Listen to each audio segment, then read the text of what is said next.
They pay for it too. They'll pay for the school. They'll reimburse all the school. That's awesome. And so does not have any. To find it somewhere. That's so amazing. He's pretty excited. Yeah, that's awesome. That's huge. Not have. Does he have to go somewhere specific, or will they pay for anywhere that he gets in? No, he's where he's up He's at already Gonzaga right? right now.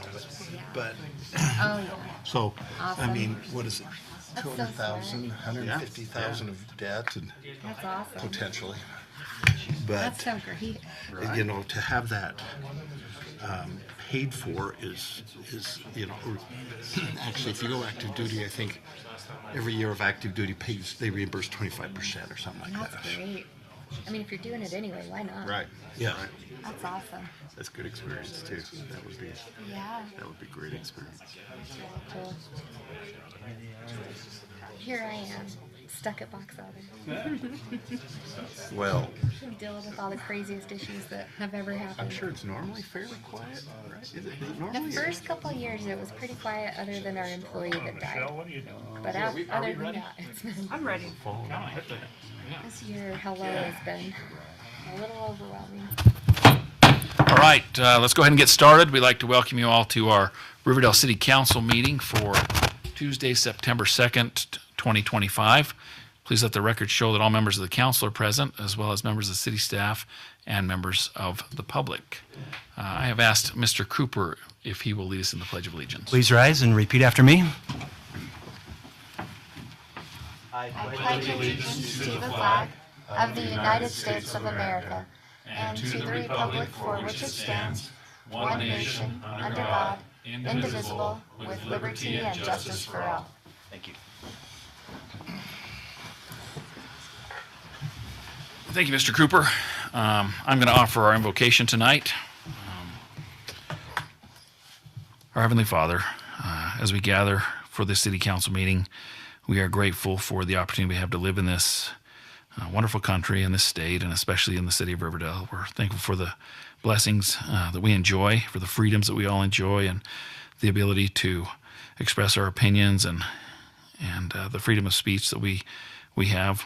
And we are grateful for this city that we live in and the beautiful city that it is. We're grateful for the city employees and all they do, especially our public safety, and we ask a blessing upon them that they might be able to perform to the best of their abilities, and that they will be watched over, that they'll be protected, and that at the end of their shift they might all go home safely each day. We ask that thou would lead us and guide us as we make decisions in this meeting, that we might do those things that would be pleasing unto thee, that we might have thy spirit to lead us and guide us, and we might make decisions that are in accordance with the best outcomes for our residents and our employees as well. We're grateful. We ask a blessing upon our city that will continue to be prosperous, and that it will be a place where people want to come and enjoy themselves. And we offer this prayer and say these things in the name of Jesus Christ. Amen.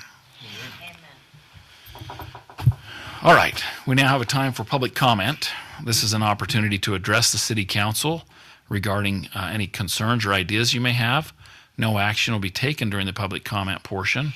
If you do approach the microphone, please state your name and your city of residence, and try to keep your comments to 3 minutes. All right, seeing none, we will move on to presentations and reports. Number one, the mayor's report. We had a couple of meetings this last Wednesday. We started off at 8:30 in the morning up at Horrocks Engineering, up by the Tesla dealership.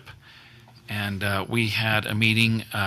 Present was UDOT, Granite Construction, Horrocks Engineering, and the Ogden Airport. I think it was everyone that was there, including the air traffic controller and the airport director and assistant director. And the reason they called that meeting was to inform us that there is a 45-day delay on that project, a minimum 45-day delay, because there was a small oversight or something fell through the cracks, and they did not realize they had to get a permit to set up a crane to drive the piles in for the bridge over I-15.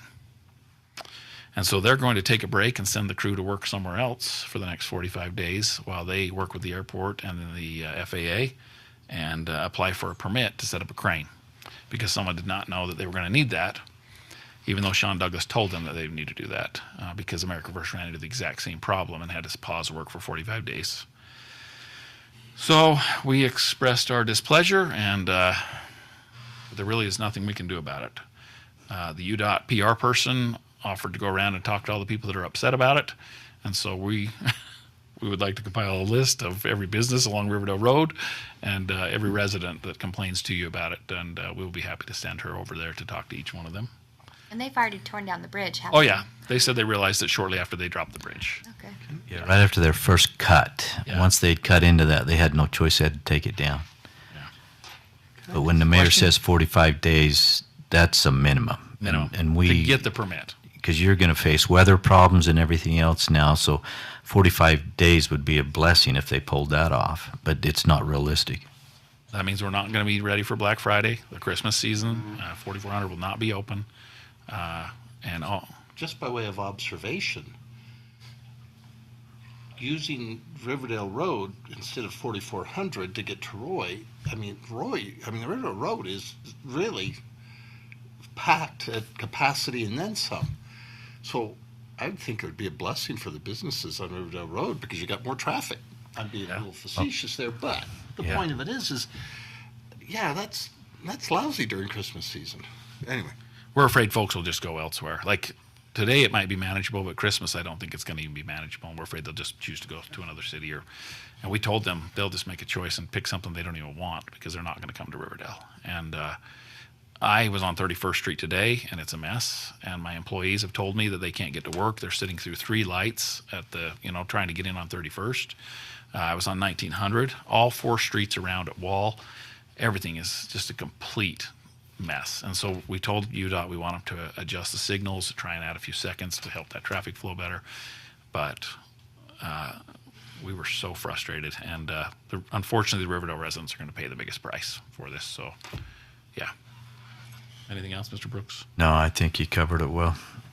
So, anyway, there'll probably be an announcement, I guess. We're just waiting for UDOT. They would like to have a united front as we bring this information forward and put the best spin on it and say we're looking for solutions and talk about the positive things. But we had trouble finding much positive in it. Okay. Later in the day, we had a meeting with Weber School District, and it had to do with the chain that's been up, restricting access back to that the pickleball court and the pavilion and the playground. Their risk management person had come in and said that wasn't able to be taken down at night or on weekends or anything. We had problems. People were reserving the park. They couldn't get their coolers and stuff back there. I had a little old lady calling me saying, how am I supposed to get back to the pavilion? I got my mom's in a wheelchair. Like we can't access this stuff, So we had a good conversation, I'd say, and Rich Taylor was there, and all of us were there, Sean Douglas, and I think we came to a pretty good solution. Their attorney was there, which is never good when the 2 attorneys are there. It goes downhill really fast. No offense, Councilor Hanson. Mayor, I have an update if Okay. you give me a little bit of time there. Yeah. And I'd like to do it now just because Mr. Hadley is here. Mr. Hadley happens to be our new officer's father-in-law, and he was the individual that was in the meeting with the school district that could really see our vision and our concerns about how this was happening. Larry Hadley is here, and he informed me that he painted 10 stalls just today for parking back there, and that chain will be down at 4 o'clock every day. On And both so- sides? No. Probably just the one side, The other side has like Jersey barriers, I think, doesn't it? yeah. But either way, we'll have access to it. We expressed these concerns to the superintendent and really the whole district there. It's a weird thing. It started the week we were getting ready for Old Glory Days, and it just suddenly appeared out of nowhere. And it's been very frustrating, but we appreciate the school district for working with us. I had sent, at the direction of the superintendent, a memorandum of understanding a while ago, kind of outlining our position, kind of what we've done forever. And I don't know if that's going to be finalized or if there will be a new one. We do need to update that. It was interesting as we did some background research in this. That started in '56, I think, was the year that the school district gave that property to the city That's right, it was 52. But then there were some amendments in 56 that they didn't know about that we found. And there was not a lot of restrictions. Basically, it has to be used as a park and a playground. However you define those, we're doing both of those either way. But long story short, we worked it out with them, and I think we're all on good ground, and everybody's happy. Well, not everybody, but at least from our side, we're happy, and that's kind of what we asked for. Sean has keys to it, so they can get there during the day, and when the kids are there, I could see where they'd be concerned about that. But at night, there would be no reason in the weekends why that chain needed to be up. That's kind of silly. And it does affect all of our facilities up there. You can't get to it really easy, and you have to come across the grass, and people pulling coolers and whatnot. I mean, it made it really difficult for them. But I think we're where we need to be, and Larry was certainly instrumental in that, and we appreciate his help on that. So thank you, Larry. Yeah. Okay, this is very odd. When you say painted stalls, I mean, we've lived here 30 years. I can remember when you dropped off your kids, you drove around the school and dropped them off in the back and then came out. You did that for a number of years, and they built the drop-off in the front. And then all of a sudden this changed, and I mean, this was kind of, I see it as a middle finger to the city by the administration of that school, because this was so sudden and so direct. And as the teachers went back to school, because I have a spouse who teaches there, and we can't, the teachers couldn't even go back there to put in and take out stuff from the back because, as it was explained, risk management said, and insurance, all of a sudden, this is not a parking lot, and therefore, even though it's been used and accessed for well over 50 years, all of a sudden, a certain administrator comes in and says, that's the way it is, Right. marking their territory. And I'm just going, is this a lot to do about nothing based on somebody trying to mark the territory as a young administrator of the school, or is this trying to have a power struggle, or trying to snub their nose at the city? I don't know, but this doesn't make sense in any way, shape, or form. Yeah. There's more to the story, but it really is meaningless at this point. But I think it's important that we get those documents in place to prevent this from happening in the future. So we'll have something drafted up as soon as I can meet with their attorney a little bit more, and then we should be good for the future. I think we're fine now, but I agree with you, Bart. It was very strange, very strange. The school district didn't even know about it. The first time that Brandon and I brought it up with the superintendent, they didn't even know about it. So it wasn't on that level. It was on a lower level.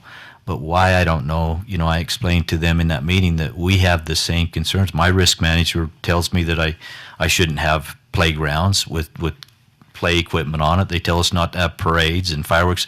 They tell us these kind of things all the time, but that's part of what we do, is we weigh the risks. And, this one, I don't know. Their interpretation was a lot different than ours was this year, but I think it's worked out. So, and Mr. Hadley had a good part in that. So he's the facilities coordinator for the district, and so he's well versed in this area. So it was good to have him he understood when we expressed our concerns and supported us in that. And we had a good meeting with him even afterwards on other things, but it all went well. And I think we're fine now once we get these legal documents in place. Yeah, I feel like we made a lot of progress.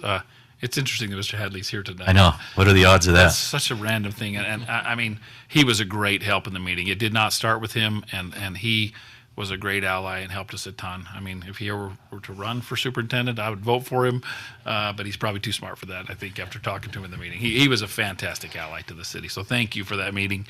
He was great. Just not to belabor that, but it's always been unlocked on both sides. Why only one? I mean, because when the snow flies, they unlock it to get to the shed, to bring the snow, the little tractor to plow. I mean, so it's. I don't know. Is that strictly for we didn't even convenience? get that deep on that. We didn't really discuss it. We wanted the one side open for sure because that was the one that was primarily used, the one that we were most concerned about, and that's the one that Sean asked for too. And he was fine with the day locking. They have the keys. They've been operating fine, but we didn't have that at first. So You that know, was a concern. It's been so- locked during school hours for years since Yeah. they stopped doing the drive around the building Right. to drop your kids off, and they built the thing in the front, and so they've been Yeah. deadlocked. But it was just recently in the last that they started, directing to have that blocked down so nobody could go back there, Yeah. even on weekends. But anyway, okay. Maybe this principal almost got hit when he was a kid. And he's She. like, The she, Yeah. she almost got hit. I don't know that it was that, but it's a long story. We'll just leave it at that. So. If you want to go into the psychology, I'll certainly. have my Okay, opinion. let's going to move on. This is the mayor's report, so we're going to move on to the next item. I actually don't have anything else for the mayor's report, but we will move on to the city council assignment reports. Do you have anything to report on any of your various assignments? Okay, seeing none, we will move on to the swearing in of Officer Caleb Montez. Chief Warren.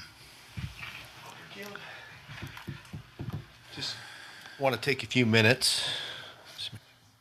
All right, great. And introduce Officer Caleb Montez. We searched pretty hard for him. He's replacing Mike McNeely, so we've had that position open for a few months. We went through dozens and dozens of interviews and applications, probably about 80 applications, I want to say, and multiple backgrounds. And we were able to score Officer Montez. He's got a great resume for as young as he is. He reminded me he was born the year I graduated. Made me feel a little old. But he was served in the Army for 4 years. So one of those years he was deployed to Iraq. He's a graduate with a bachelor's degree from Southern Utah University. Utah Tech, sorry. He has 2 years of experience with Washington City Police Department. And he was lucky to marry a beautiful wife, Samantha here, who was down there at school, I believe, and lives and was raised up here in Plain City. And so she wanted to get back closer to family, and he's a good husband, good father, and he's put his priorities where they need to be, which I was impressed by that as well, that he would make such a move for his family, which to me, that's number one outside of your careers. Number one's your family. So we're really, really blessed to have him. I always try to make sure I thank the spouses and he's got his mother-in-law and father-in-law here and his son Ripley for the sacrifices he's made as a police officer and the sacrifices he'll continue to make.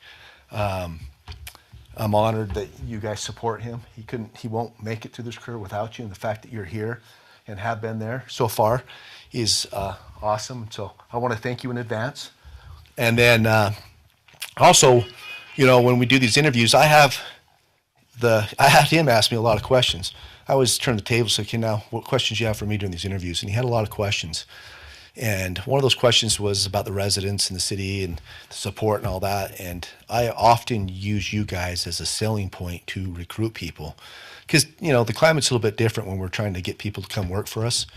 It used to be they were begging to be a police officer. Now we're begging good candidates to come work for us, and he fits in that category. So I often use you guys as a selling tool for the support that you guys show us, the love, the respect, the prayers that you guys put in for us, and that goes a long ways with the people that we recruit. And the word of mouth gets out all the way down to St. George. He had a friend that was from up this way and recommended Riverdale City. It's a supervisor in Washington City. So, and like I says, that goes a long ways, and it starts with the support of the residents, the elected officials, that you guys that are elected, in supporting us and enable us to do our job, to give us the tools we need to retain and recruit good people. So I want to thank you guys as well, and I want to recognize the council because they support you and your family. If you listen to these meetings, I don't know if I'm not recommending you listen to these meetings all the time, but if you wanted to, you'll see every meeting you're in their prayers, you're in their thoughts, every single meeting. And that's pretty unique. I've been here 21 years and I've never felt not supported by the mayor and council. And a lot of these guys have been most of my career on the council or as a mayor or both. And so anyways, let's get through this. I just want to welcome you and thank both the family and the council. I got him a badge, and Michelle, I'll give him his official badge if you want to go ahead and swear him in. And then we'll kind of go from there. A little bit. Use your right hand and Get a picture, yeah. I state your name. I, Caleb Montez, Do solemnly swear do solemnly swear that I will support and defend that I will support and defend the Constitution of the United States of America the Constitution of the United States of America and the state of Utah and the state of Utah against all enemies, foreign and domestic, against all enemies, foreign and domestic, and that I will discharge my duties and that I will discharge my duties as a Riverdale City Police Officer as a Riverdale City Police Officer with fidelity. with fidelity.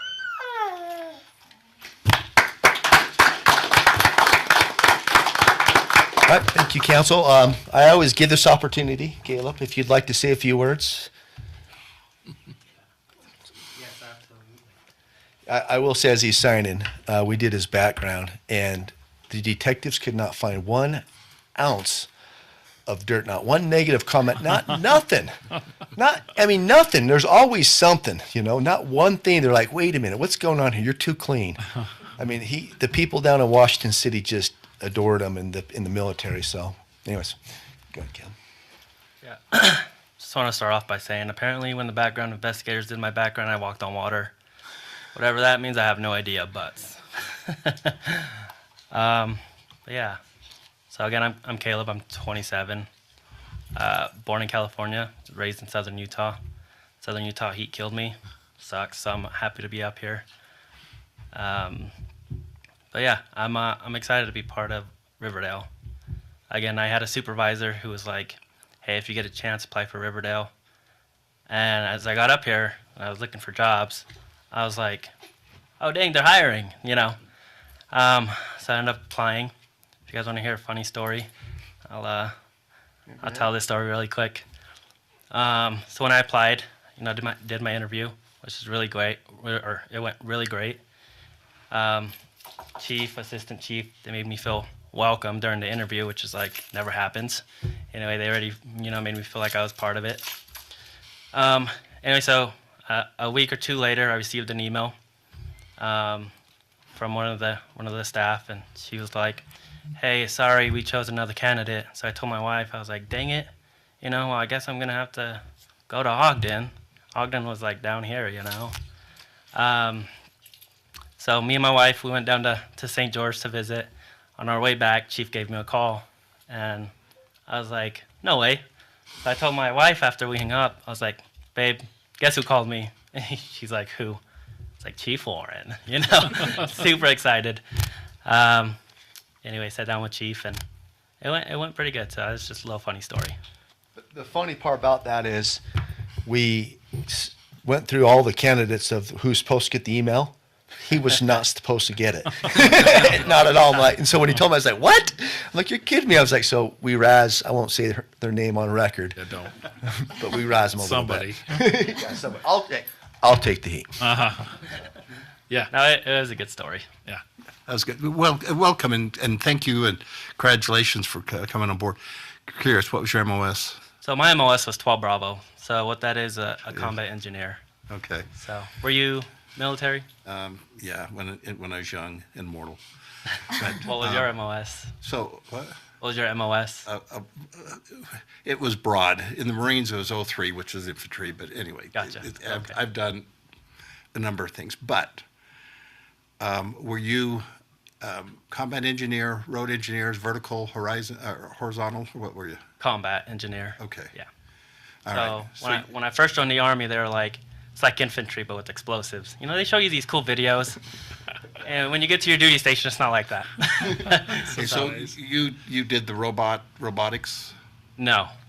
We built... You sapper? Like, yes, like a sapper. Okay. Exactly. So like obstacles, route clearance, breaches, and stuff like that. Okay. I would just lob this out to you. Consider staying around in the reserves, but that's another conversation for another time. Yeah. I thought about it. They tried for a couple years. So I just got out, and I was just kind of, I did my time, and yeah. But it was great. I made a lot of great friends that I still talk to today. It's a small world. So I was up in Alaska, and I had a buddy who's actually from St. George. He has family members here. So he's actually my supervisor in the Army, and I still talk to him today. So you do make lifelong friends. So. Anyone else? Welcome. We're happy to have you. You're joining an absolutely elite police department, and we expect a ton from our officers, but sounds like you're going to fit the bill just fine. Our residents love our officers, and Chief Warren is the best. Like, I mean, he's as good as they come. So Yeah, I've heard nothing but great news. So Yeah. again, I'm super excited, honestly, to be here. So And, to your wife, you are now part of the Riverdale family, so welcome. Our police department considers you that, and so does the city. So welcome to Riverdale. We're super happy to have you guys. So thank you. yeah, absolutely. We We love our appreciate it. police. So okay, welcome. Thanks, Chief. Thank you. Okay, let's move on to some consent items.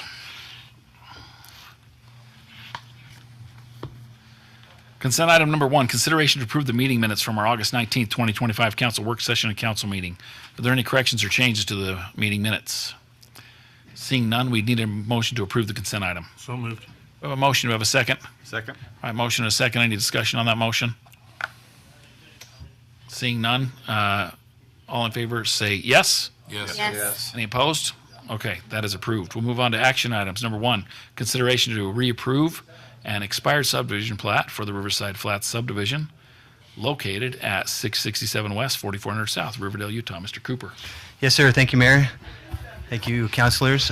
We've got a few slides here we can go over. This is something, as I mentioned in the work session, that you've seen before. Mr. Chris Hatch is here representing Forza Development, which is both the developer and property owner. I don't have my clicker, so I'll rely on Michelle to go through the slides. As I mentioned, one more, please. You know the site well. This was the home of the Leslie Mobile Home Park. Over the years, it was acquired, vacated, and then the property was assembled. At one point, there was a subdivision plat that was approved. I'll cover those timelines in just a moment. There was also 2 site plans that were approved for development on this block. One would be a parking lot for Ken Garf, which is on that very eastern parcel, or that section closest to the river, and the other was an apartment structure or apartment project. We're not actually talking about the individual site plans that have been approved previously. We are talking about the plat that is the underlying subdivision of the land that allows for development to happen. So that's the existing parcels as they stand now. Go ahead, please. Here's an aerial view of the site relatively in today's time frame. You can see that the yellow box there is the Ken Garf site that is actually under construction now, under a previously approved site plan. So I just wanted to show you that for context. One more, please. Here's the approved plat. This was approved in 2023, and it has not changed. It has just not been recorded, and because of the lack of recording, the vesting rights that this plat grants they expire after that time frame, and so our code requires that it needs to come before the Planning Commission and the City Council for an approval. Go ahead, please. So here's the timeline that I mentioned. On August 1st of 23 is when you all gave the final plat approval. That was good for 1 year. The Planning Commission has the authority to grant a 6-month extension to a plat prior to its expiration, and they did that in 2024. And then a second 6-month extension was given until we find ourselves here now in August of 2025 without the plat being recorded. So as of August of 2025, the plat did expire and has to be reapproved or approved again, I guess is the right terminology. City Code 1021-7 regulates that process, and so I've highlighted those sections there for your reference. Again, if the final approval isn't recorded within that period, then it does expire. Go ahead, please. I wanted to include this just for your reference. This was the reasons why the developer gave in terms of the delays. This was a consideration of the Planning Commission in the extensions. It isn't necessarily relative to an approval of a plat, but I thought it was contextually important to know why the extensions were requested and granted, and then why we are here today. And so in looking at this, the reason why we feel comfortable recommending approval of this is because the plat has not changed from its original 2023 approval. There has been significant delays. We are seeing now site improvements on the Ken Garf piece. Those improvements are not legally able to be occupied by Ken Garf unless the plat is recorded. Had there been changes to anything on the plat since the original final approval, we would, I think, be taking a different course. But since that is really just a matter of appeasing the code and getting that time frame back on the table, that's why we feel comfortable recommending approval. So I'll turn it back to you. Questions from the council for Mr. Cooper, or I see Mr. Hatch is here as well regarding the plat. Would you go back 3 slides, please? May I? Yeah. Mr. Cooper, or Mr. Hatch. August 13th, Planning Commission granted a 6-month extension due to construction cost increases and financing roadblocks. So was this being done in tandem with the site approval? Mm-hmm. So they were trying to do both at the same time instead of separating them? Because in the following slide it says, or the next one it says, there was some uncertainty with the land swap. So the original approval of the site plans and the plat were very close to one another. So Well, they were trying to do it simultaneously. yes, so the expirations of both were happening almost at the same time. A site plan also has a 1-year shelf life, and so yes, there has been extensions granted to both site plans, the apartment and the parking lot, in addition to extensions on the plat, because the original approval was essentially the same meeting. Okay, so we're only considering plat. That's right. The site plan extension is a planning commission only action, and so that's why you haven't seen the site plan extension for what's happening now on the Ken Garf site. That was extended by the planning commission and is under construction now. The plat is something that you consider, which is what is before you tonight. Councilor Haas? But the site plan for the apartments was not extended? It was, but that extension expired. It's not before us today. But the one for the parking lot didn't expire? That's right. They commenced construction prior to its expiration. Okay. Councilor Arnold? Move to approve or reapprove an expired subdivision plat for Riverside Flats subdivision as stated within the packet. We have a motion. Do we have a second? Second. Motion and a second. Any discussion on that motion? Ms. Maragoni, please poll the council. Counselor Arnold? Yes. Counselor Stevens? Yes. Counselor Richter? Yes. Counselor Hanson? Yes. Counselor Hawes? Yes. All right, that passes unanimously. Very good. We'll be excited to get those guys. That's the last yes you're going to get. Oh, wow. You get it down to Weber County and get it.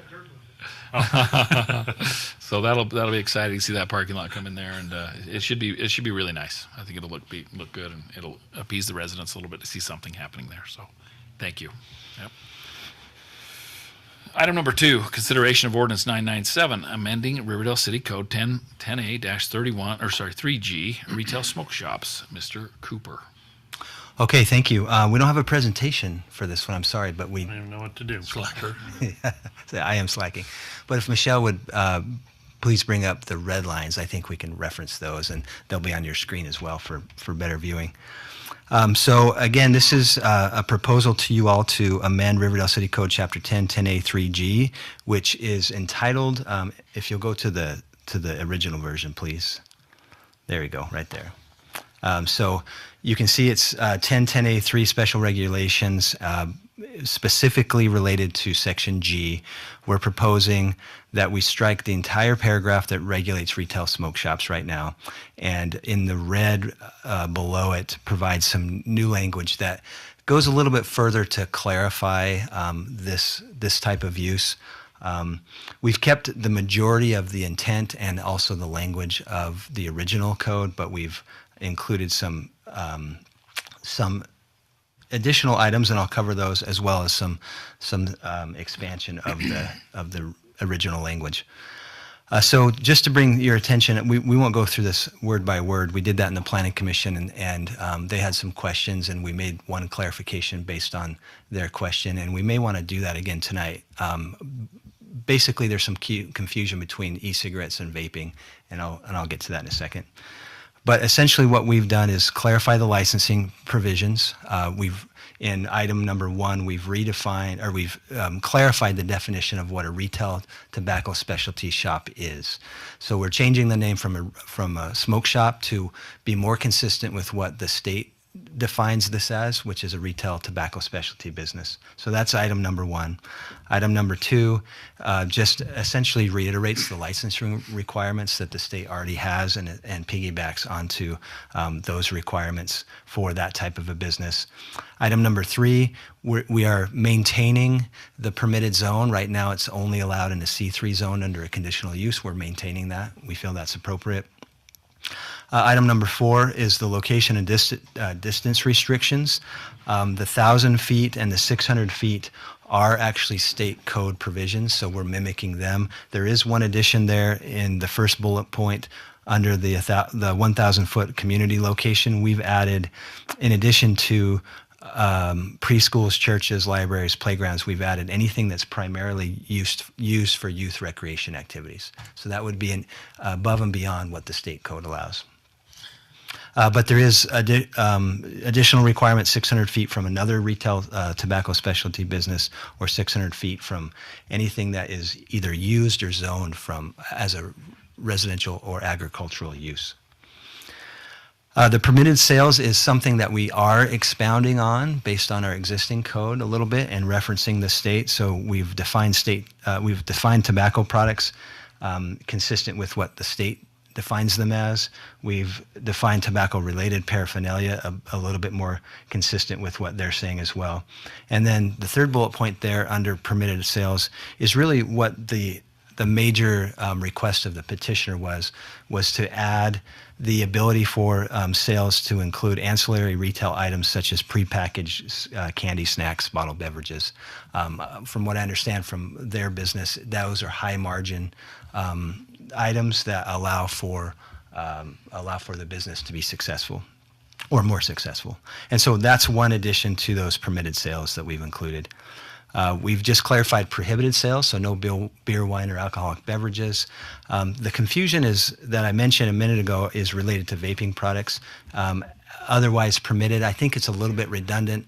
Councillor Hawes brought that same point up, and the commission had it as well. So I think we'd strike that second bullet point because it's kind of perfunctory. It doesn't do anything. It's already a permitted thing under the state code. And so by excluding it as otherwise expressly permitted, it's just a circle that doesn't necessarily need to be there. So that's my fault. So they can't sell vaping products? There's a special license for it. And so as long as they are licensed for that, then yes. Okay. Yep. Okay. Unless you all feel like that's something that should not be allowed. I was just curious because it was confusing to me as I read through it. I was like, yeah. But vaping is prohibited, but it's, you know what I mean, at the top. Yeah. There is some,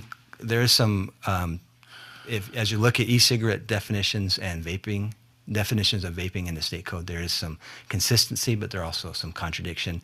I was trying to capture the contradiction of the vaping product, but I think for all intents and purposes, they're the same.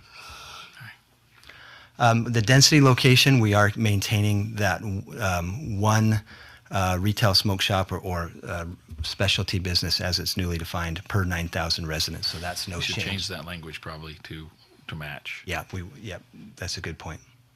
So if you're going to change it to match, is going to be, I think this has been brought up before, if you're going to, is this something that can be updated annually with that, just the number? That's kind of a rhetorical question, because if we change it today, in a year or 2 years when they do the census, they're going to say, oh, we're at a different number, so will that automatically? No, the item number 7 is a number that you all set. So despite our population, what it says now and what this is proposing is that there's only one retail tobacco specialty business per 9,000 people. So until we get to 18,000 people, You only have one. we would only have one. I get it. But yeah, just to be consistent, I think retail smoke That's shop right. should say retail tobacco establishment or whatever. And then compliance, we just have included that to ensure that we wrap it up, if it's not clear in the other provisions, to wrap it up with state and federal code. And so that's our presentation based on, again, the Planning Commission's recommendation and the petitioner's request. We feel this is adequate. We would put it back to you to make any modifications. I would just remind you that the two things that I've mentioned, item number 6, the prohibited sales, removing vaping products, and then item number 7, changing the name of retail smoke shop to retail tobacco specialty business. If you wouldn't mind including those in your motion, and any other modifications that you might have. Questions or comments? Councilor Hawes. In the distance, the location and distance restrictions, it says 600 feet from another retail tobacco specialty business.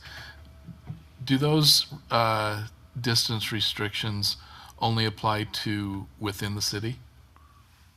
As it's written now, no. It would just be measured by the definition of distance there in the bullet point under the last 600 feet definition. So it'd be measured in a straight line from the nearest entrance or exit of the business in Riverdale to the nearest property line of any of the restricted use. So it could be in another city. Okay. And my other question was, would Chuck E. Cheese be considered a youth-oriented?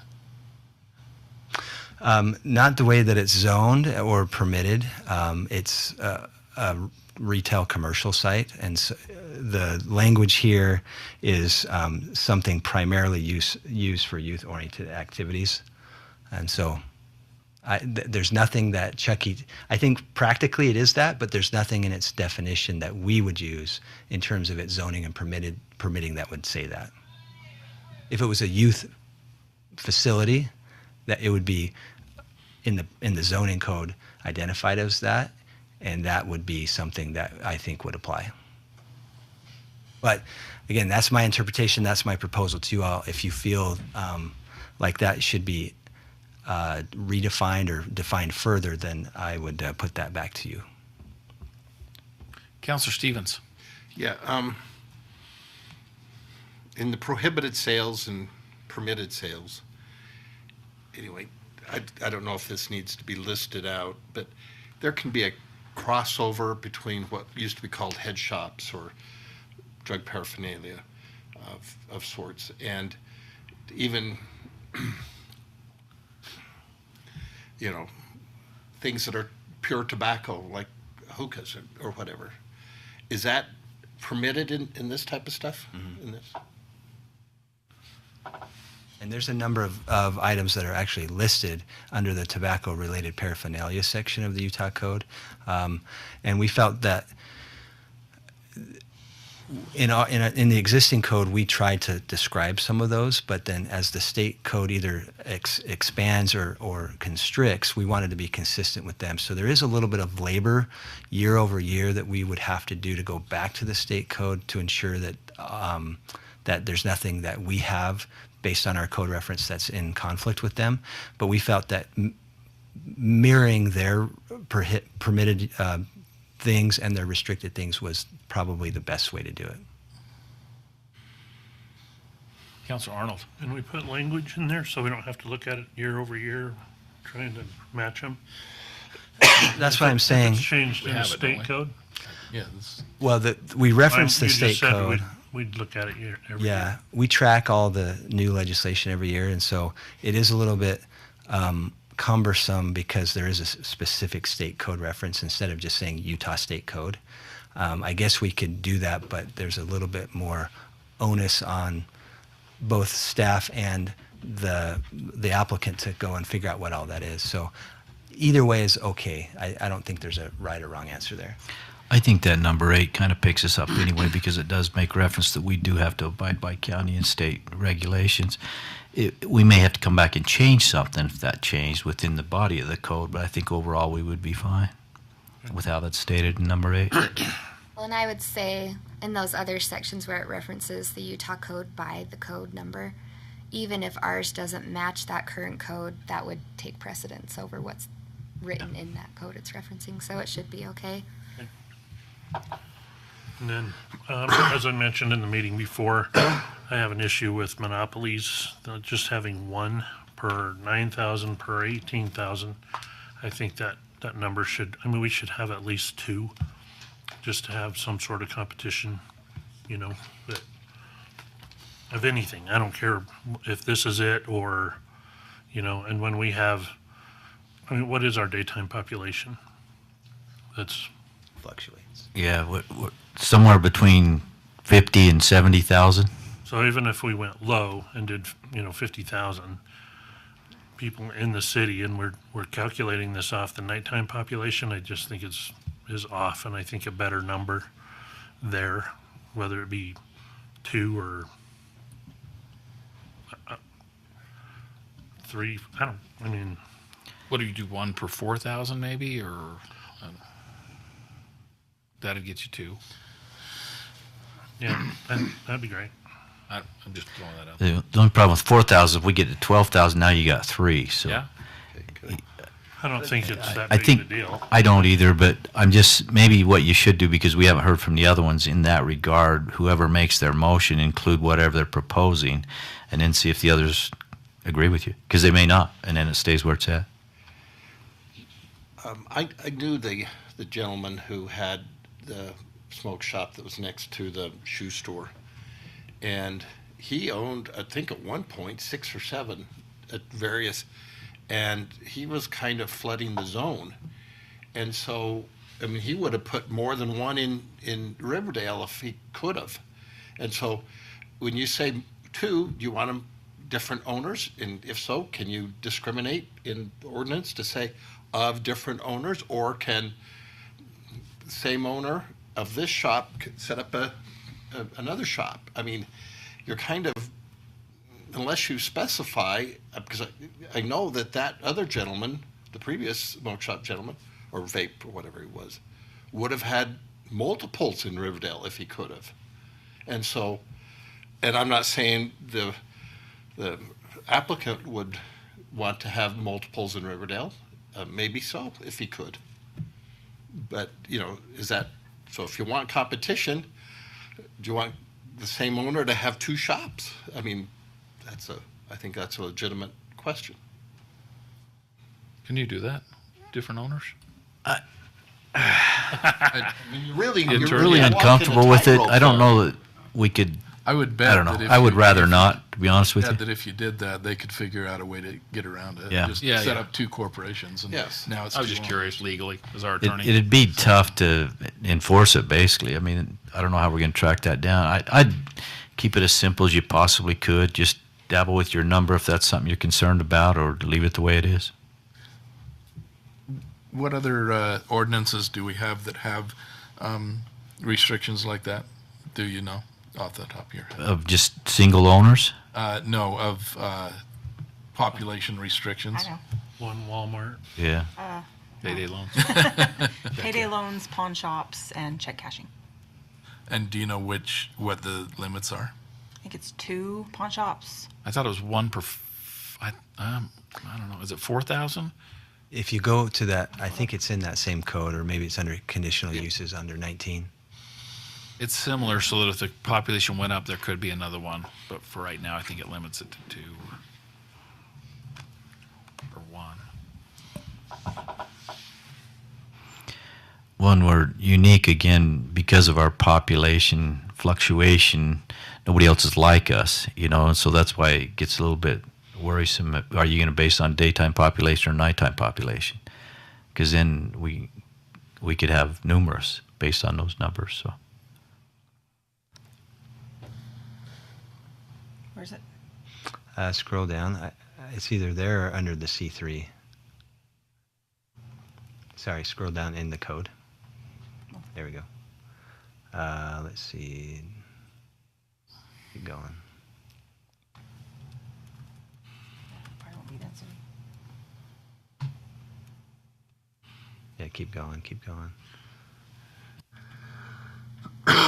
Might be under C3.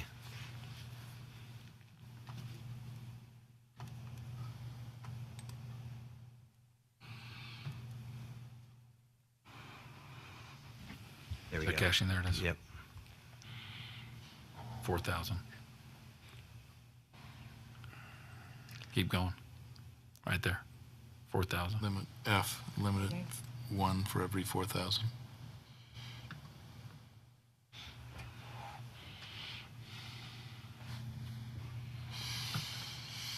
It's right by. It's right by. Yeah. It's right above it. I know.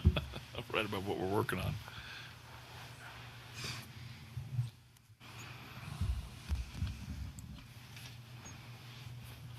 Okay. Any other questions or comments from the council? Councilor Hawes. Move to approve ordinance number 997, an ordinance of the Riverdale City Council amending Title 10, Chapter 10A, Section 3, regarding retail tobacco specialty businesses with the following changes to what is in our packet. In Section 6, prohibited sales, deleting the second bullet point, vaping products, devices, and accessories unless expressly permitted by Utah State Code, and changing in 7, changing the words retail smoke shop to retail tobacco specialty business. And 8, if you don't mind. Right? That's great. Thank you. It also- And the same thing in part 8, in number 8, retail smoke shops too. The same thing. Thank you. Would you read that back, please? Just 7 and 8, please. Just 7 and 8? Do you want me to tell you what I have for a motion? Yeah. Move to approve ordinance 997, amending Riverdale City Code 10, whatever. Retail smoke shops with the following changes. Strike from Section 6, prohibited sales, vaping products, devices, and accessories unless expressly permitted by Utah State Code. Update retail smoke shop within Sections 7 and 8 to the new definition of retail tobacco specialty business. That's what I have so far. Okay. We have a motion. Do we have a second? I'll second. A motion and a second. Any discussion on that motion? Councilor Arnold.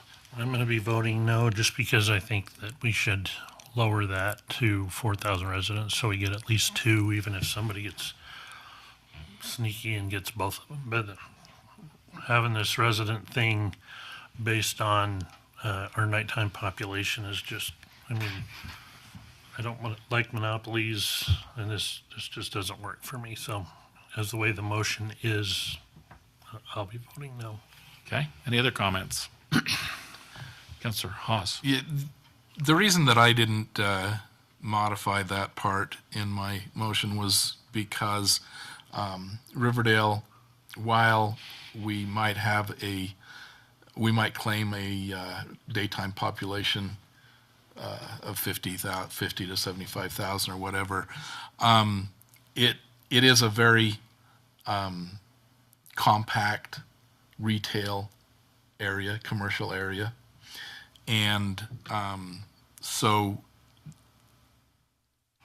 the fact that there could be another one in just over the line in South Ogden or just over the line in Roy would provide me with enough comfort that we're not imposing a monopoly opportunity. Okay. Ms. Maragona, you please poll the council. Councilor Stevens? Yes. Councilor Hanson? Yes. Councilor Haas? Yes. Councilor Richter? Yes. Councilor Arnold? No. Okay, that passes with 4 in favor and 1 opposed. Very good. Mayor, may I just say something for the record to Yeah. the applicant? We wanted to make sure that this was clear that with this new change, the conditional use permit application for the location of the desired business is still denied based on the density limitations that really didn't change in this new amendment. And so I just wanted to make sure that's clear and on the record. Okay. All right, we'll move on to item number 3, business license revocation appeal for Riverdale Furniture Outlet. That item is not going to be necessary for tonight, so we will strike that item from the agenda and move on to item number 4, a discussion regarding general election meet the candidates events. Mr. Brooks. We had a little bit of a discussion. Was it last meeting or the meeting before that? I don't remember where we went. We were talking about the other meet the candidate thing we had, and the feeling I got from everybody was that we kind of wanted to keep that within ourselves and just do it ourselves. And we had talked about that anyway, knowing that we had more coming up. So we were approached by the League of Women Voters about, she didn't really even tell me who she was with initially. So I wasn't even sure, but I just indicated to her that, hey, we're going to do one of our own. We don't want to have a ton of these things, so we'll just pass on that.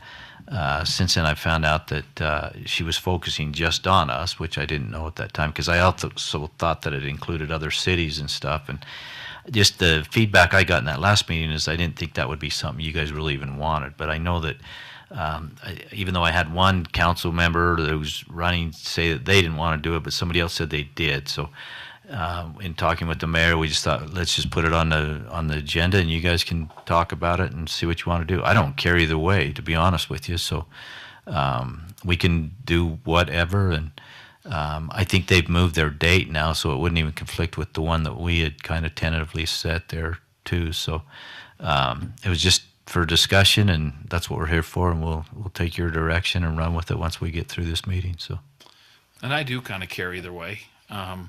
I kind of told Steve as they were reaching out and saying, hey, we want to do this. I got quite a bit of feedback from the last one. And I said, look, I don't want a third party involved in these events. I don't see the benefit to it. It's not an expensive event.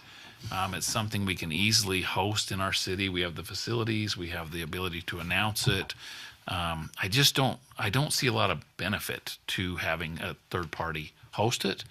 And so I kind of gave him the direction. I said, hey, tell him we've got this, we're going to do this on our own, especially concerning the feedback that we received before. I just didn't see a lot of need for it. But I have several different people reaching out, and it got quite convoluted, like, hey, what are we doing? We should be, we shouldn't be. And I was like, whoa. So let's just talk about this tonight. So I'm happy to have a discussion. If you can convince each other or convince me why we should have somebody running it for us, I'd just have a discussion amongst ourselves. Councilor Hanson. I wanted to disclose that I do pay dues to the League of Women Voters because I support their cause of trying to help people sign up to become voters and to be able to vote and to be educated voters. So I don't really participate in a lot of their things because I don't want to conflict as an elected official. But I do support what they try to do. I just wanted to put that out there. I know there is a history with Riverdale and the League of Women Voters that I wasn't aware of before I signed up, that there was a time after the Youth Council stopped hosting, it was more of a debate for the Meet the Candidates night, that the League of Women Voters briefly took that over where it was still a debate format. But it was changed not long after that. I think there weren't super happy feelings of how that was handled, and we moved to more of the open house style, which I think a lot of people enjoy. I will say from when I was younger and participated in both that the number of people who come to the open house is much, much smaller than what used to come to more of the debate and the question and answers.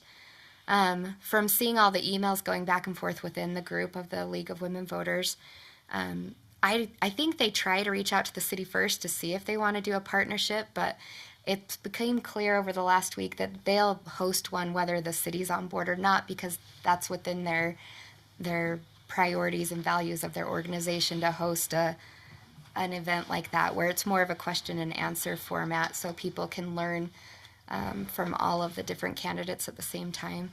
So I'm not sure you can dissuade them, because they'll just host it whether it's in the city or not in the city. And the concern I just had with that is that then it kind of looks like we're making our residents drive clear up to Washington Terrace because we're not providing a location here in the city for them to hold it. I really like the open house format. I prefer that. It's hard to be caught on the spot when you're doing question and answers, although maybe they would be open to providing those questions before they have the event. I'm not sure.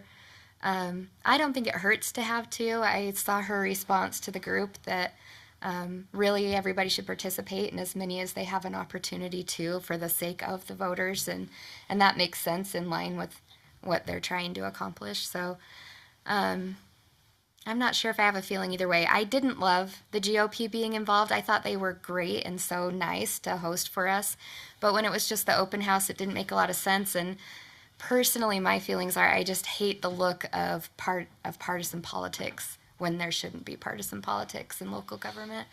And the League of the Women Voters is nonpartisan, and really their purpose is to just educate voters and get people to sign up for voting. But I'm not sure I have an opinion either way. I think if we don't combine with them, then I think they're going to have it either way. And I've seen that in every other city that they've been hosting these in, even with the primary elections that they've hosted these events. And some of them were on their own. Some were combined with cities that I saw. I don't know that there might have been two in some of those locations because of the big primary elections that they had. But I don't know. I don't know if I have an opinion, but I think they will do it anyway, and there is some benefit, and maybe more people would attend if it was more of a question and answer like they used to. I can't say that for sure because it's been, I don't want to say how many years ago that we did the question and answers when I was younger, but we did get a much bigger turnout back then of people who wanted to hear what the candidates had to say. And so I think you could combine both and not even have them connected. You could say, from this time to this time is an open house. They can advertise just their thing without the city being involved, but maybe we just provide a location for it. I think that was my biggest concern, was it didn't feel like it looked great for us not to provide a location when we have 2 or 3 really easy locations to provide. But otherwise, I'm not sure I have a lot of thoughts on it. I just wanted to share kind of that information that I knew about it. Thank you. Councilor Richter, I saw an early hand from you. Well, yeah, and I think Councilor Hanson answered some of those questions because it sounded to me like that they were going to move forward anyway. So I just wanted to clarify that. They kind of presented it as if they were doing it in all but perhaps one municipality instead of being so limited. So that was my question, and I think I got that answered. So it sounds like they were moving forward anyway. So. And I certainly have no problem with them moving forward. It's their right. But I do worry a little bit about their mission. Is fine with me. I don't have any problem with them, and they want to get people to vote. But I worry that if we say, well, as long as it's nonpartisan, because the Weber GOP thing, looking back, it didn't turn out to be a big deal, but the optics were bad. Right. But if somebody just tags themselves with the nonpartisan tag, and then they say they want to host something in Riverdale, I don't know.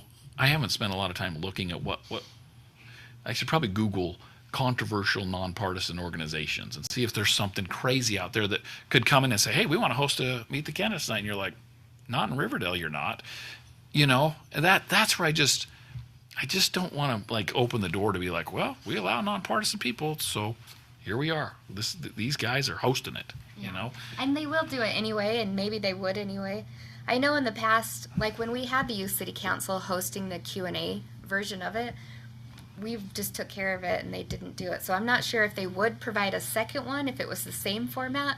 I honestly don't know on that. But it is 2 very different formats of an open house versus the question and answer side of it. So I'm not sure if they would or if we have any interest of.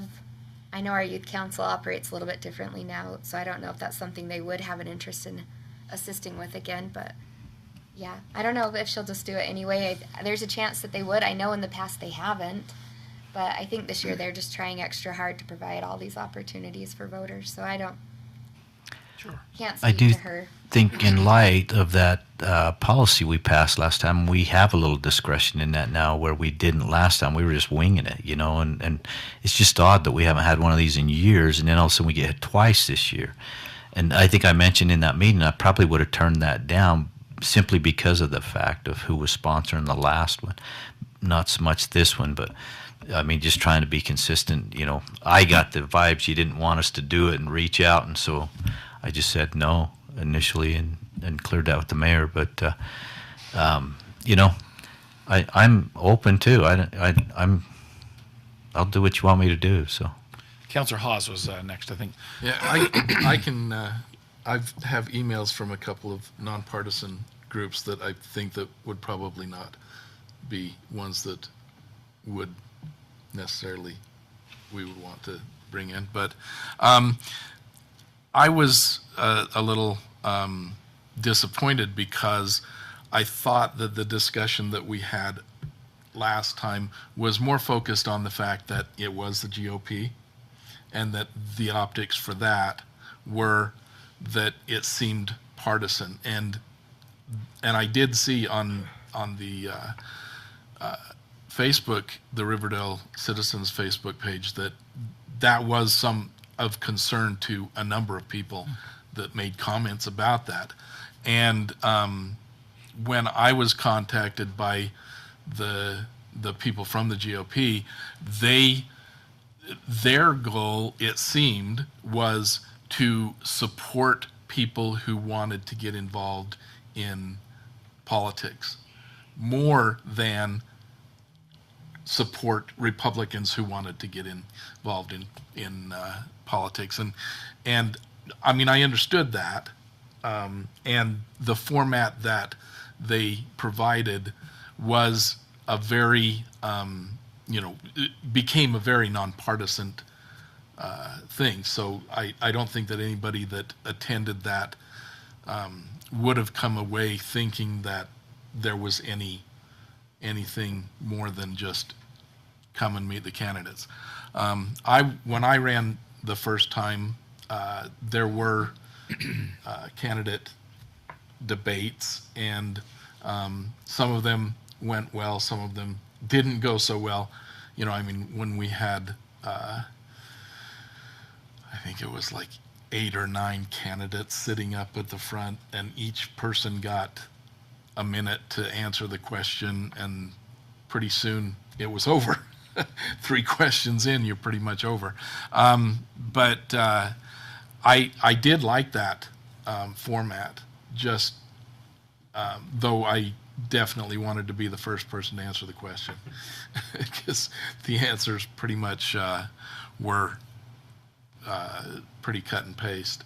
But I think that when the discussion that I had back and forth with the League of Women Voters lady was that they basically didn't have funds that they would be able to use to rent a facility, and so if they weren't going to get that break, they wouldn't be able to have it here. But they already have a deal with the library that they can do that in any way. I would have thought that the Roy Library would have been nicer, except for the fact that we don't have a 4400 South anymore. Good. Just but I was really kind of disappointed that we didn't do it, because I thought that when we had discussed it before, it was more of a, we don't want partisan groups to be sponsoring it, but nonpartisan might be more palatable. And so I kind of expected that we would have allowed the League of Women Voters to do it. I'm in favor of more public disclosure.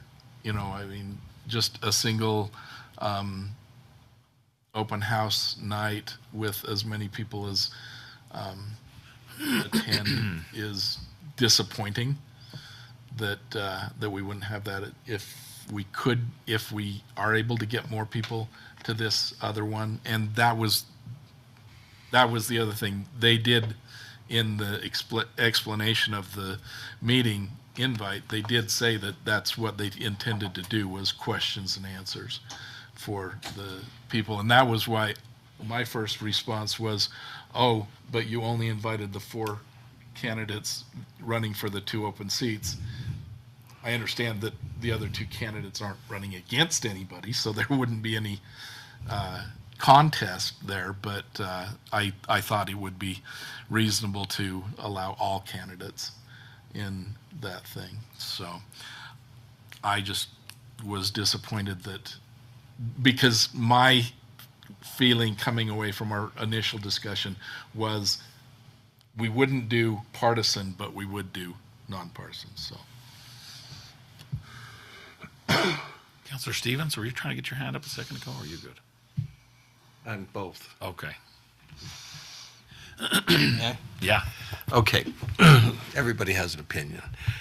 First off, let me just clarify. There's at least 2 issues here. There's sponsorship and there's format. And so clearly, I've been around long enough, and it was 1997. We went to, my wife and I, and it was at I know this because she was 7 months pregnant, and she was annoyed that she had to walk up the hill because it was at the Riverdale Elementary School in the cafeteria, and the place was packed.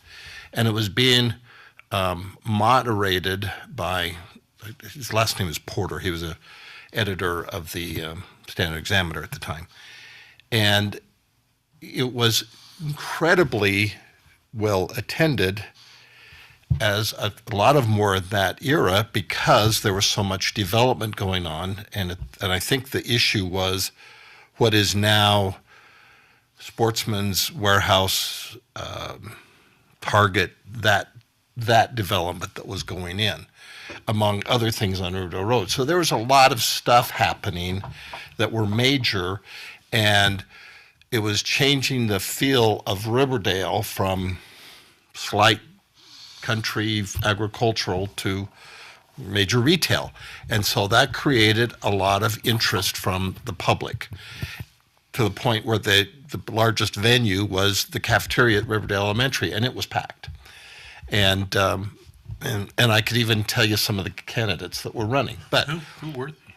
well, it was Cherry was one. Dave Leslie of Leslie was another one. And anyway, among others. Okay. The point is the times change as things that are noticeable and that impact the citizens. Now, every time we come to meeting here, this all impacts. But hey, when you're doing a major development like a Target, and when you're taking out all that section, which was anyway, it's going to create emotions, positive and negative, however you want to call it. And so, yes, but if we become more established and we're not doing as much development, probably even more redevelopment than development as things age and you tear down and add to it or whatever. There's still a lot going on. But do you get the people that come out like we did 25 years ago or whatever, or when she was on Youth City Council?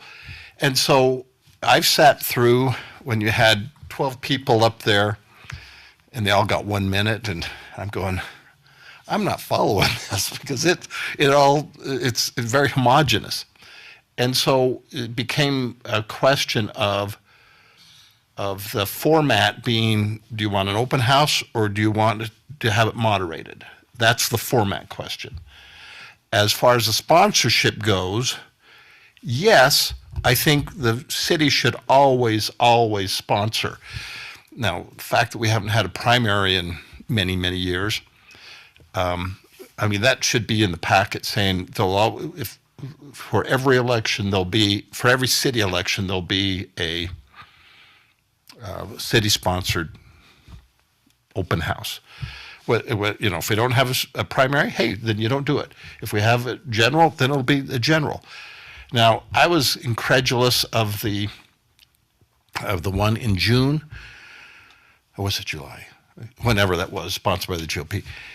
But it actually had, for not having very good, what I felt, very good promotion and whatnot, we actually had a fair amount of participation. Now, when you do open house, historically, I've only been part of 4 or 5 recently.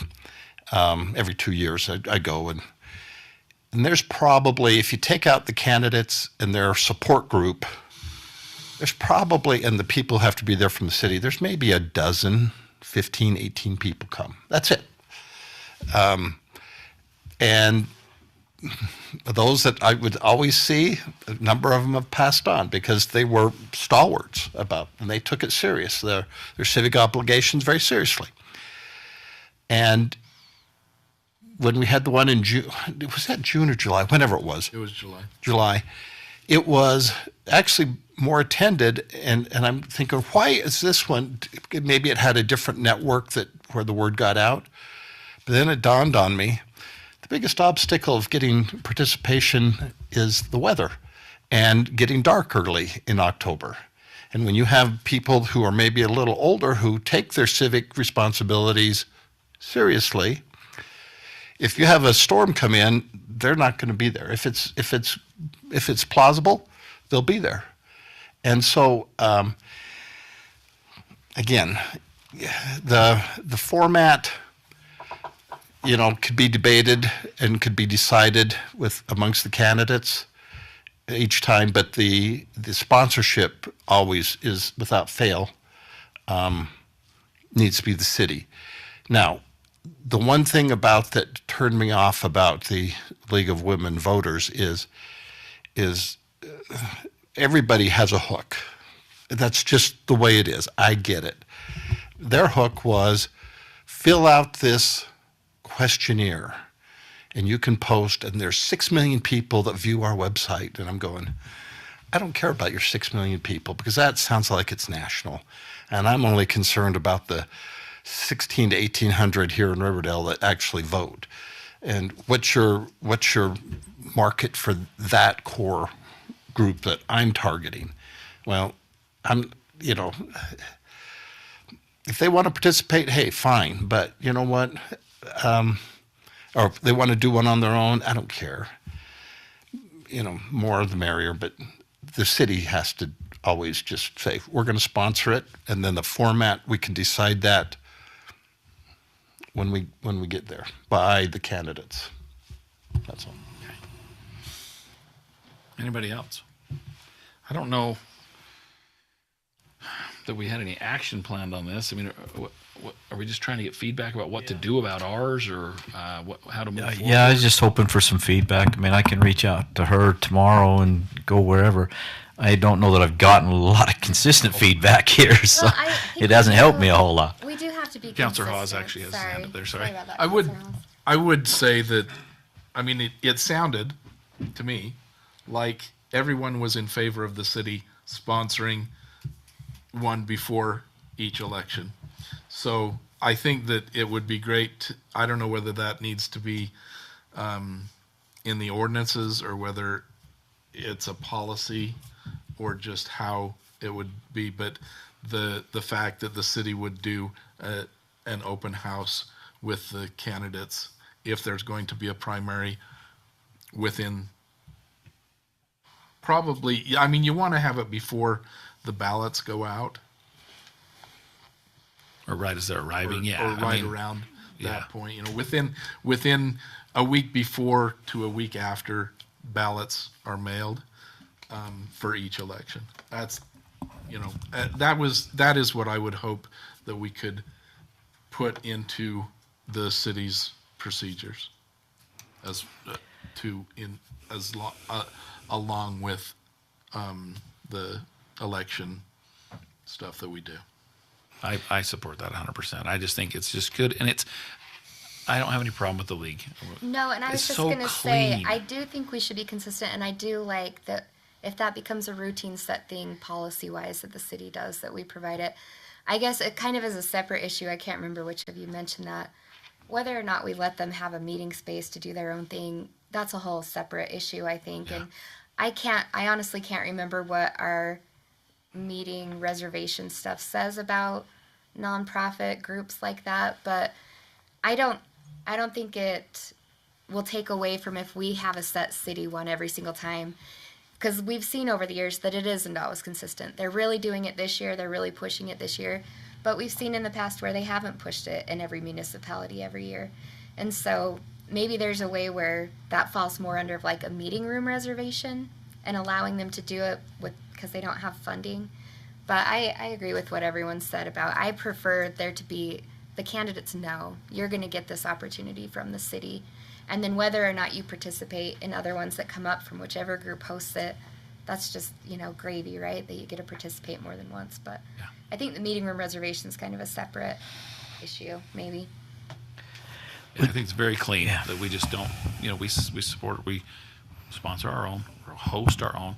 Sponsor is such a weird word because there's just not much to it, Yeah, you bet. Okay. When we had the one in July by the GOP, I asked him specifically, and I kept reiterating, why are you doing this? Why are you involved? And he said a very interesting response. He says that the precinct chairman, who's been the precinct chairman for years in this area, recently passed. She was 83.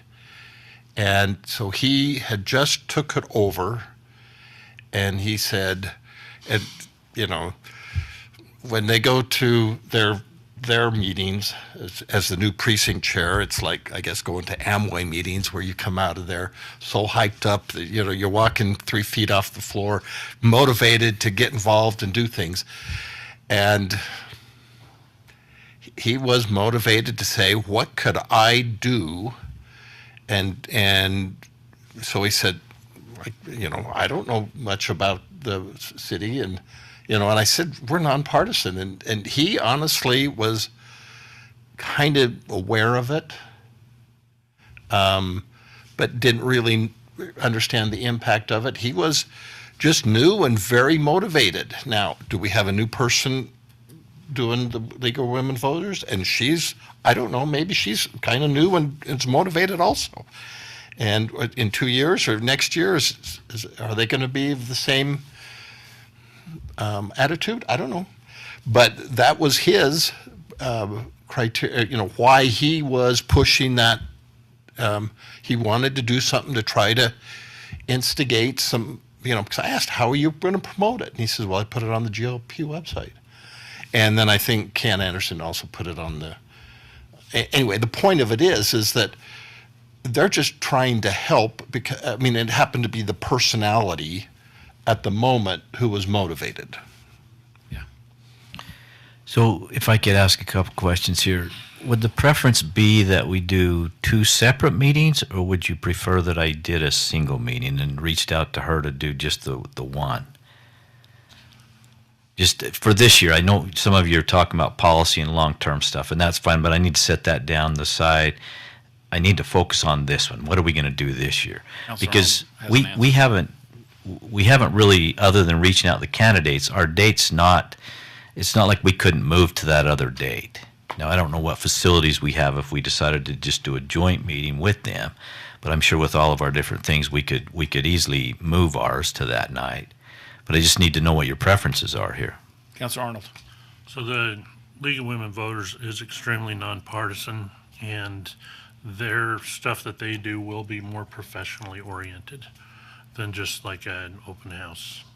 They get into issues, the questions they ask aren't really their questions as much as they are, hey, write down a question and we'll go through and ask them, and it really is a debate format. They don't, it's a lot more professional, and I don't know if it's because they tagged it with a mayoral year or something like that, why they did it, but, I do know that the president of the League of Women Voters has been there forever, and she's all over it. So whether we want to have a more professional style like that, because she ran it years ago when I was running, And it's a little different, I mean, somebody in the audience is asking, who's your favorite president and why? You're like, Okay, other answers to Mr. Brooks' question? Well, I want to respond. Okay, now you're going back to my question. Is it format or is it sponsorship? Okay, because it's like, I got the floor. I've got the floor. One at a time, one at a time. Okay, I just don't like being talked over when the chair has given me the floor. Okay, so if you want a professional appearance in a particular format, great. But is that going to be, is that the deciding, or do you want who sponsors? Again, who do you want to, and the format and the sponsorship are two different questions. Okay. Anyone else want to answer Mr. Brooks' question? Councilor Rick? Yeah, I know you're just trying to take temperature here a little bit. So yeah, I'm generally supportive of when there's these opportunities that are available. If they're locally and supported by the city, you're going to get more participation than if I got to travel to Roy or Plain City or whatever to do it. So in general, I'm supportive of more opportunities to meet the public and having them as close here as possible. That's my opinion. Any other answers for Mr. Brooks? I would just say I hate to, because I'm not really one of the ones that was invited because I'm not on their ballot. That I really like the idea of the city hosting the open night just for people to come. But my thing is, if they're reaching out, if a group is reaching out and it's nonpartisan and it's going to benefit the residents, it's going to benefit the candidates, maybe we just need to find a way to offer them a space. So I don't care if they're combined or not combined.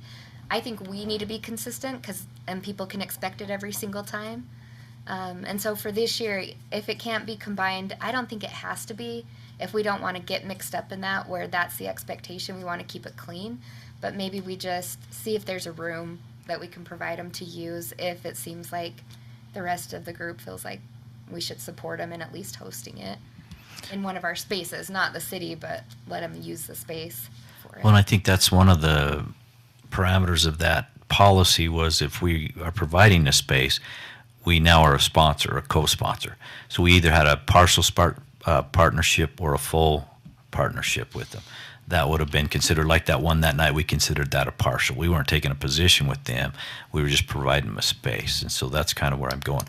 I have no problem reaching out to her and seeing we could maybe just combine both of our thoughts and their thoughts, and maybe a common place here in Riverdale on their night where they've already advertised theirs.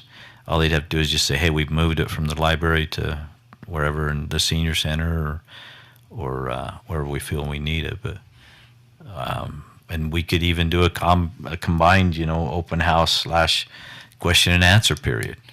People could set up tables and we'll still take questions. I mean, we can do it all if you want, and then that way it's only one rather than two meetings. Just real quick, is there any problem with us making this decision without the other candidates' input, or like, I don't know, like just? Well, I mean that's a concern. I mean, these two candidates, and unopposed, are making the decision on the sponsorship and the format of the.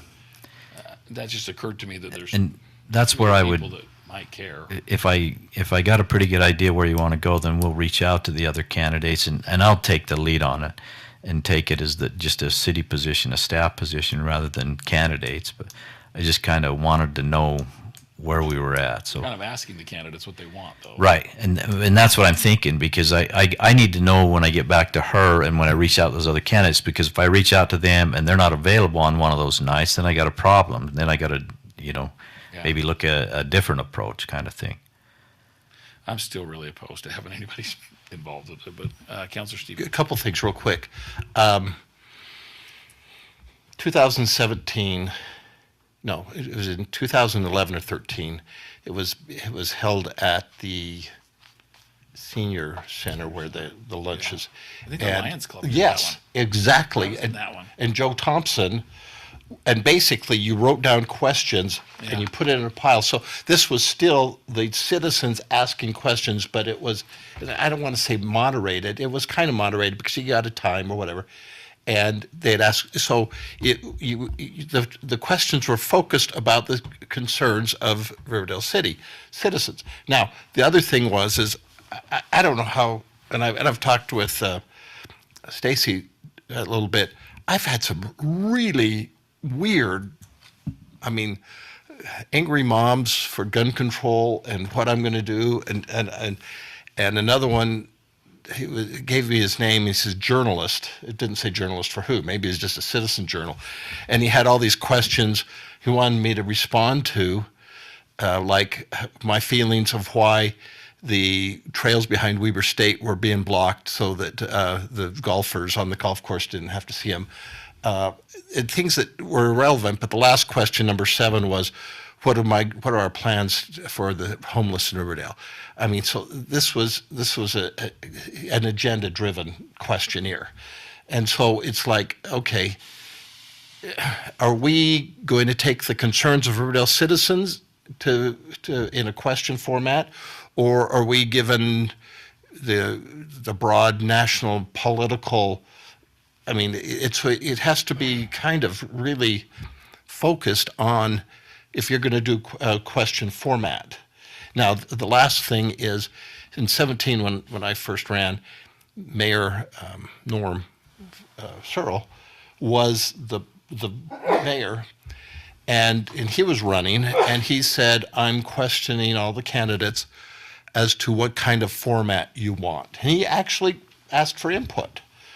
And I said, well, what are the choices? And he laid out between a panel questions and or open house. And I said, I'd prefer open house.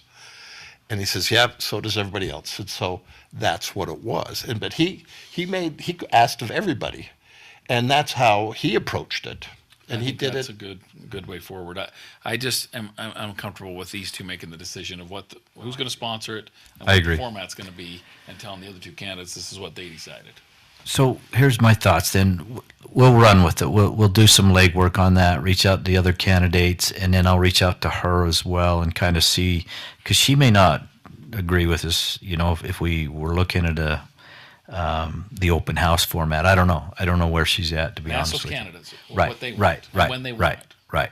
So we'll run with it tomorrow and look at it. Which is why it's easier if we do it.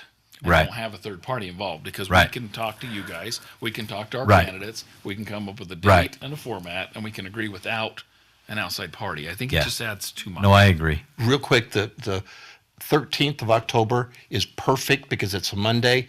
Ballots will be hitting Wednesday, the following Wednesday, Thursday-ish. So that would be a very good date. Yeah, and we had looked at that. It is a good date. I feel like it's a good date. That was the date that they had Originally had, yeah. had. And I've been looking, but I can't find it. I could have swore. I can't remember either. It was like the week Well, later, that but I don't know what she day had of the week. given me a flyer that they had put Right. together, because it's actually not just the Utah, or not just the League of Women Voters. There are 3 other groups that were part Part of that. part of it, and they had their And- things at the bottom, Which I love But even less. She did emailed back and said that they have moved theirs to the 24th of September at 6:30 at the library. And I'm in favor of multiple, to be honest. I'm fine. We can do people can do as many as they want, but I'm not even sure if we give them a space. I don't know. I just hate to open things up to future problems. If this, these nonpartisan people that Councilor Haas is always communicating with, that are so controversial. Just kidding. That was a joke. Okay? Well, there's For some folks truth out in there. that, though. And that was the reason why we did that policy before, is because we don't want to get into that position. Yeah. And so that's why we wrote that, so that we had an opt-out, that we could get out of it, so. Yeah, it's got to be very clear. I don't want any lawsuits. I don't want there to be Okay. any subjective stuff. We'll do some legwork on it. We'll be in contact with you Let's within the talk next to the other couple of days. candidates, Yeah, we will. Because we don't want to give any bad appearance of how this election was handled either. Right. So, okay. Nope. Everybody okay with that moving forward? And just keep us all Okay. on Yep. email. We'll be in touch. Group, but we can't respond. Just keep us posted on it. Okay. All right. Good. Thank you. Appreciate your feedback on it. All right. Comments. Any comments from the city council for this meeting? Any comments from the city staff? Michelle's got one. Oh, wow. I don't even look that direction. I never do. So Weber County wants to know if we want to cancel the uncontested races because you guys, it's not really a race. So we can take those 2 off if you want. They need to know by Thursday so they can send it to the printer. It Does won't that- save us any money. Does that change our requirements for financial reporting and everything? Yeah. Because that's all I've been worried about is, Missing a date. Make sure you have the dates. and the legal advice I can give dictatorship. other people. Oh. Because candidate is a candidate, whether you're opposed or not opposed, but if they take us off the ballot, then it feels like maybe that Then it's canceled. changes it. Yeah, but I will make sure. Counselor Stevens, question? Yes. Comment? It took so long, I forgot my Sorry. senior moment.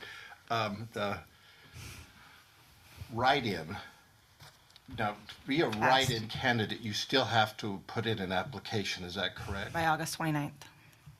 Last Friday. That's Friday. Okay, so if there's no if nobody has signed, if somebody writes in They can't. a name, it's irrelevant. Right. So what Okay. they do on the write-ins is there would actually be a place you could write a name. Because it would go on the Oh. ballot that way, but you'd have to write who you want. Okay, all right. Okay. Just a blank space. Personally, can I give opinion? Yeah. You know, I find it annoying as heck that I compete for my sign with somebody who's unopposed. I did this 4 years ago with a mayor who was unopposed then, and before that with another mayor who was unopposed then. That wasn't me. 8 years ago. No, 4 years ago. Oh, yeah. I was opposed for a little while. Okay. But it never made it to, anyway. The did. point of it is there's no reason for you to put out signs and clutter up the landscape and make it so hard to see the signs that are important. I won't put any signs I out. want to see your name out there. Well, I feel like it's my duty to the residents to inform them that I'm running for their mayor. And Absolutely. yeah. It's completely But I won't put up out to a you lot. guys. How about that? Okay. I won't overdo it. But I do want Your to. bigger ones. So It's like, the big ones, yeah. I do feel that every citizen should have the opportunity to vote for their elected officials, I kind of think so too, yeah. whether the elected official is opposed or not. Yeah. I and mean, that's what Weber there- County, when people call and say, why is this person on here? There's only one. That's what they tell them. and I mean, as long as the mayor votes for himself and Ms.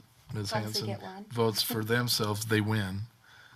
Right? They got Yeah. more votes than anybody else. So, but everybody else, you should have the opportunity to vote Or not vote. or not vote. Yes. Yeah. Yeah. I think it would be really strange to not be on there. I would feel weird. I'd be disappointed if someone else wasn't on there, you know. Like that's my personal feeling. Yeah. Especially if there's no cost savings. I told her that's what I thought you'd say. Oh, good. Wow. You're getting good. But I told her to ask. Yeah. Yeah, if it costs the same. Yeah. If there's no cost Yeah, savings. Making like a whole extra page or something. Right. Yeah, it won't change the cost on the ballots. Okay. Wait, now I have to get some signs. Only on your front yard. Yeah, I'll put it in my front yard. Somebody has my magnet from the parade. I don't know who's driving around with that on. I've got people requesting signs, so I promised them I'd give them one, so I can't disappoint. There you go. The people demand it. Okay. All right, that's a good conversation. Any other, No. oh, that came from you. Yeah, okay. Anything else from the city staff? No? Okay. I don't have anything either. So with that, we need a motion to adjourn. So moved. Second, all in favor, say yes. Yes. All right, we're adjourned. I told, she said we were talking about the leaks. Do some golf before. That was hot today. Yeah, it was too hot for September. You're right. Sometimes I think. Earphones in.